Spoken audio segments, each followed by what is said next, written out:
Welcome to the Archaeology Studio. Today's episode considers schools of thought in archaeology. This video updates a prior episode about the same topic. The information content is essentially the same with an updated format and delivery of the presentation.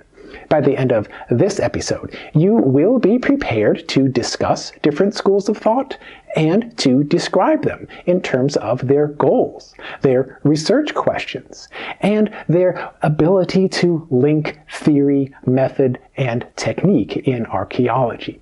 Additionally, if these issues are interesting for you, then you might consider how to evaluate if a school of thought has been successful in its goals and operations. In this presentation, a school of thought refers to a world view or paradigm. It involves an ideology of how the world came to exist and why things operate in the ways that they do.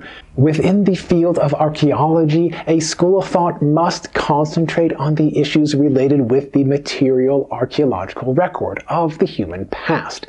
A school of thought should be able to generate its own significant research questions and develop ways to address those questions with convincing data. People all around the world have developed different cultural traditions, as we can see today in the world's diverse material records of artifacts, sites, and landscapes. Those records all have changed through time. These basic facts need to be accommodated in any logically valid framework or school of thought. Archaeologists, sociologists, historians, and other scholars have developed diverse descriptions of how cultural systems operate in a general sense, applicable to all of humanity. Based on those perspectives, further considerations could refer to the specific details of real-life cases. Still more considerations could refer to the chronological change in cultural groups or systems at variable scales. In any given perspective, you should be able to identify the general principles or laws about how cultural systems function and how they can change. Next, you can develop ways of testing those general principles using real data from archaeological sites. In the academic literature, you can find numerous examples of philosophical positions and frameworks in archaeology. They often have developed as reactions against their perceptions of one another, whether or not those perceptions have been accurate. They have tended to be presented as if they were formalized theories, theoretical approaches, or perspectives. Many cases have been based on fundamentally incomplete concepts of what theory is and what archaeology is. Perhaps they should be regarded as separate fields of study altogether. When evaluating something that presents itself as a theory or school of thought, then you can begin with isolating what really is being proposed as the role of theory relative to method and technique. Equally important, you can assess what is being proposed of relevance for studying the archaeological record. Here, I will not advocate any particular school of thought in archaeology. Instead, I can summarize just briefly about some of the major influences in the published literature, and I encourage for you to learn more on your own. Behavioral archaeology has undergone several developments, yet it retains its core of studying how cultural behaviors of the past relate with the archaeological objects that we examine today. In this view, artifacts originally had functioned within cultural systems or systemic contexts, and today, in archaeological sites, we see only the material remnants in archaeological contexts.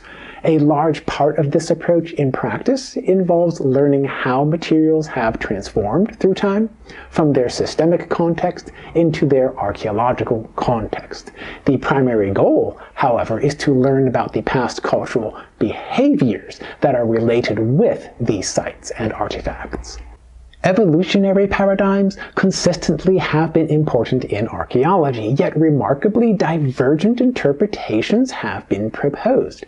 Most scholars can appreciate that biological evolution cannot be applied wholesale into cultural contexts. The mechanisms, operational units, timescales, and outcomes of evolutionary processes are fundamentally different in biology versus culture.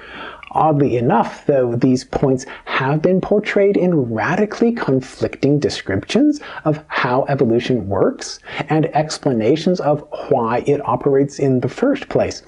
As a result, archaeologists can disagree strongly about how evolution figures into archaeology at all levels of high, middle, and low orders of theory. In terms of archaeological study, agency refers to the agents of actions that created the archaeological record. In this regard, people of the past, of course, were important agents, whether intentionally or not. Some aspects of agency operated by the behaviors of individuals, while others occurred due to the forces of society at large. The role of the natural environment often is ignored or de-emphasized, although it should be considered in models of agency. Depending on how a philosophy of agency is constructed, it may or may not actually identify the ultimate cause behind the agents, and therefore the foundations of this school of thought can be questioned. Cognitive archaeology has been possible in places where the material archaeological records already have been described in thorough detail, and therefore these records have been suitable for deeper interpretations.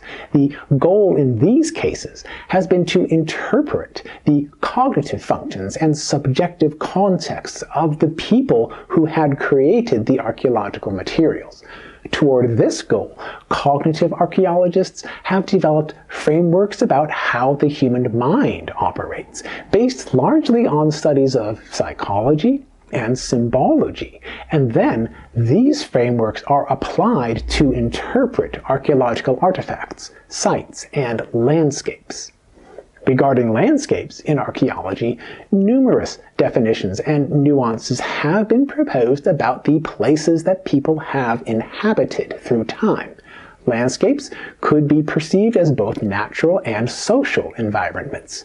Their internal components interrelated in complex ways that could be understood in terms of landscape ecology. Additionally, they change through time, compatible with frameworks of landscape evolution.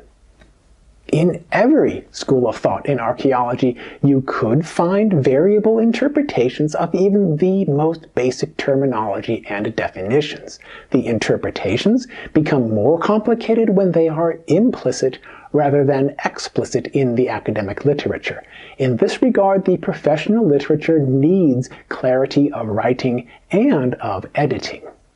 As I have outlined in this video, you can make sense of different schools of thought in archaeology by considering a few key points. What are the major influential schools of thought in archaeology? What are their goals? What questions do they address? How do they employ theory, method, and technique toward their research goals? If you will want to explore these issues in more detail, then you might consider one more point. To what extent have these schools of thought been successful toward their goals? In concluding this episode, I hope that I have clarified how you can approach schools of thought in archaeology. The next time when you encounter a school of thought, then how would you evaluate its effectiveness, and how would you make sense of its component parts? If you liked this video, then please consider to subscribe to this YouTube channel, share with your friends, and explore more online videos with the Archaeology Studio.